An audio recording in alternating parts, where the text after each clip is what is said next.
Hello বন্ধুরা, আমি মৈনাক চলে এলাম নতুন একটা ভিডিওতে। আজকে এই ভিডিওতে রিভিউ করব হইচইয়ের নতুন original web series advocate Achinta Aich তার সিজন 3 কে কেন্দ্র করে।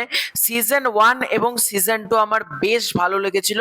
এই সিজনটা কেমন লাগলো সেটা নিয়ে আজকের এই ভিডিওতে আলোচনা করব। সবার ফার্স্টে গল্প সম্পর্কে যদি স্পয়লার না দিয়ে ছোট্ট করে তোমাদেরকে বলি, এখানে ঈশা সাহা এবং তার হাজবেন্ড হচ্ছে অভিষেক বোস, তাদের দুজনের অ্যাক্সিডেন্ট হচ্ছে, কিন্তু অ্যাক্সিডেন্টের ফলে অভিষেক বোসের ক্যারেক্টারটা মারা যাচ্ছে এবং ঈশা সাহা কিন্তু বেঁচে থাকছে। হঠাৎই তার স্বামীর শ্রাদ্ধের দিন তার স্বামী কিন্তু আবার ফিরে আসছে। এবার ঈশা সাহা মনে করছে এটা তার স্বামী না, কারণ তার স্বামী তো মারা গিয়েছে, কিন্তু পরিবার মনে করছে যে এটা তাদেরই পরিবারের সন্তান, তার মা থেকে শুরু করে সবাই তাই ভাবছে যে এটা তাদেরই পরিবারের মানুষ। সে এবার আলটিমেটলি ঈশা সাহার স্বামী কি আসল মানে মারা যাওয়ার পরও কি সে ফিরে এসেছে, নাকি সে মারা যায়নি, নাকি সে অন্যজন, সবকিছু জানতে গেলে তোমাদেরকে 7 এপিসোডের এই সিরিজটা হইচই থেকে দেখে নিতে হবে। আমি আর ডিটেলসে ঢুকছি না। এই সিরিজটার পজিটিভ দিক, নেগেটিভ দিক।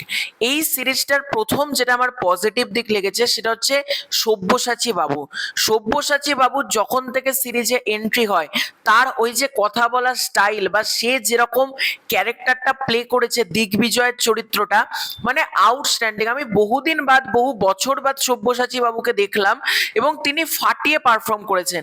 ঋত্বিক চক্রবর্তীকে আমার বেশ ভালো লেগেছে এবং আদার্স যারা যারা রয়েছে নিজের নিজের জায়গা থেকে ঠিকঠাক, মানে পারফরমেন্স এখানে প্রত্যেকেরই আমার ঠিকঠাক লেগেছে। কারণ এক্সট্রা অর্ডিনারি পারফরমেন্স আমি বলবো না। দেবরাজের কমেডি কিন্তু কিছু কিছু জায়গায় বেশ ভালো, কমেডির কাজ কিন্তু ভালো হয়েছে। এছাড়াও সিরিজটা কিন্তু কোথাও গিয়ে তোমাকে বোর ফিল করাবে না, মানে 25 মিনিট থেকে 30 মিনিট ডিউরেশন তোমাদেরকে কিন্তু বোর ফিল করাবে না, মানে তোমরা দেখতে পারবে ফাস্ট ফরওয়ার্ড কাজ। এবং ঋত্বিক চক্রবর্তী বরাবরের মতন অ্যাডভোকেট অচিন্ত আইচ হিসেবে দারুণ কাজ করেছে। এখানে কোর্টরুম ড্রামাতে প্রথম যাকে আমরা দেখতে পেয়েছিলাম, মানে তার নাম আমি জানি না, তাই জন্য আমি ওনার নামটা নিতে পারছি না, এক্সট্রিমলি সরি।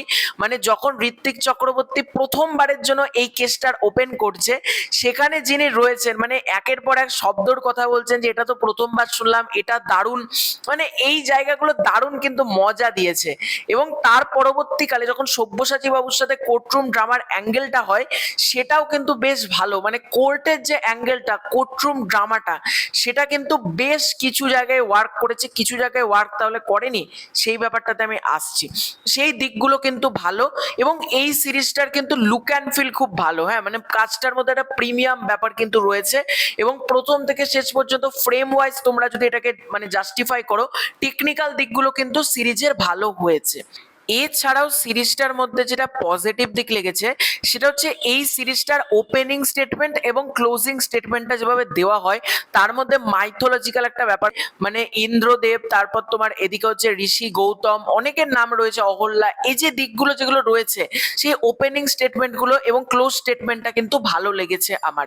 এবার যদি আসি নেগেটিভ দিকে, প্রথম নেগেটিভ দিক হচ্ছে অভিষেকের চরিত্রটা যখন শ্রাদ্ধের দিন বাড়ি আসছে, তখন তার মেকআপের কাজ, তার যেরকম কাটাছেঁড়া, মানে খুব প্যাথেটিক এবং খুব অড লাগছে। সেই জায়গার মেকআপের কাজ অত্যন্ত পুয়ার আমার মনে হয়েছে, সেইটা একটা দিক গেল। এবং আর একটা যেটা সব থেকে বেশি নেগেটিভ দিক লেগেছে, এটার প্রতিটা এপিসোড না খুব রিপিটেটিভ লাগবে, মানে বারবার মেমোরি গেম খেলা হচ্ছে। তোমার এর কথা মনে আছে বলো তো, এই বাক্স ভরে আমি মাটির তলে পুঁতেছিলাম, এখানে কি ছিল বাক্সর মধ্যে, কাকে প্রথম আমি চিঠি লিখেছিলাম, এই যে এই দিকগুলো এবং মেমোরি গেমের যে পুরো ব্যাপারটা, সেটা প্রচন্ড বেশি অড।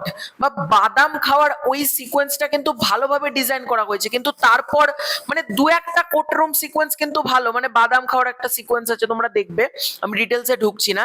এবার তার আগে পরে যে সিকোয়েন্স গুলো, সেগুলো খুব ফ্ল্যাট, মানে খুব মানে ওভারলে করে যাচ্ছে দুটোর সাথে দুটো। দেখো, মেমোরি গেম সবসময় দরকার এই ধরনের কাজে, কিন্তু অত্যাধিকভাবে আমার মতে না থাকায় সেটা বেটার ছিল। এটা আমার একটু রিপিটেটিভ লেগেছে। এবং এই সিরিজের মধ্যে না কোর্টরুম ড্রামা, আমি যেটা বললাম বেশ কিছু ভালো লেগেছে, আমি পজিটিভ দিকে বলেছি। নেগেটিভ দিকে যেটা কোর্টরুম ড্রামার মধ্যে আমার মনে হয়েছে, ব্যাপারটা খুব ছোট পরিসরে ঘটছে।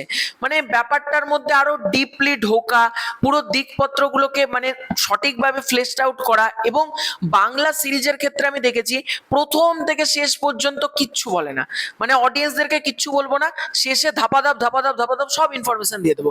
এই ব্যাপারগুলো না করে টুকটুক করে যদি ক্লু গুলো ছাড়া হয়, অডিয়েন্স কিন্তু নিজের মনের মধ্যে একটা নিজস্ব ম্যাপ তৈরি করে ফেলে যে এটার পরে এটা হতে পারে, এরকম হতে পারে। অডিয়েন্স কিন্তু মাথা খাটানোর জায়গা থাকে, মানে মাথা খাটানোর কোনো জায়গা নেই, একবারে যা হবে শেষে তোমরা দেখতে পাবে। এই দিকগুলো আমার ঠিক পছন্দ হয় না, এটা আমার ব্যক্তিগত মতামত। একটু ক্লু ছাড়ো, অডিয়েন্সকেও দেখতে দাও, যে অডিয়েন্স একটু ভাবুক, মাথা খাটানোর জায়গাটা পাই আমরা, তবেই তো একটা সিরিজ দেখার মজা, যে আমাদের মাথাটাও সেখানে খাটবে। কিন্তু এখানে সেটা হচ্ছে না, এটাই যে আমার মনে হয়েছে। তো তোমাদের কার কার কেমন লেগেছে অ্যাডভোকেট অচিন্ত আইচ সিজন 3 কমেন্ট করে জানিও, এবং একবার দেখার জন্য সিরিজটা কিন্তু ঠিক আছে, তোমরা অবশ্যই দেখতে পারো। তো বাই বাই।